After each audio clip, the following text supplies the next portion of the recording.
I'll start off by saying that we are okay. My wife and I and our animals are okay, but we did have to evacuate last night. We are far enough from the Eaton fire and the Palisades fire that they have not really been a concern for us.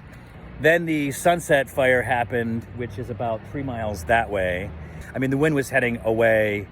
I wasn't really concerned, but figured what's the harm in packing up. So we got all of our cat carriers loaded into the car. We got all of our belongings, what we could grab. As I was packing the car, I heard helicopters, which shouldn't be here. They should be going from the reservoir there to the Sunset fire, but they were flying over us. So I came up to the roof, which is where I am right now. And that's when I saw the blaze up there. The wind was coming this way, so the smoke was coming this way. And that's when I got down, and Mel and I started collecting all the cats first, and then whatever we could get. But then the fire was growing bigger and bigger. Then the sky was orange and the smoke was coming down here. It was getting pretty thick, and we figured we had minutes. We couldn't find one cat. We couldn't find Pippin, but we were flipping over beds and we found her. We were not going to leave without her. When we got in the car and finally drove away, it was chaos. The street was filled with smoke. The fire was coming down. You could see it. I didn't take any video of it because I was busy.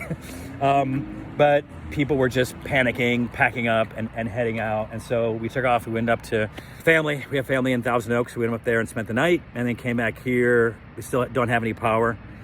We haven't had power for like 3 days. And now we're getting alerts of more fires. So I don't need another night like last night, but the car is still packed and ready to go. All we have to do is get the cats and the dog and get out of here. But we're lucky. We got to come home to a house this morning, and not a lot of people are being able to do that. In fact, where we were staying last night, there was someone who had lost their house in the Palisades fire staying at that house as well. So it's very real.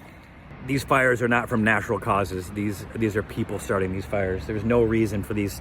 It's not like embers are coming from the Palisades fire and starting a fire in Sunset or Kenneth or any other place that are sunswept.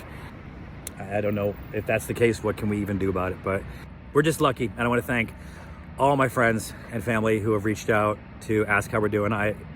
Overwhelming. Thanks for the love. I hope this shit ends. I hope it's done. Last night was fucking horrible.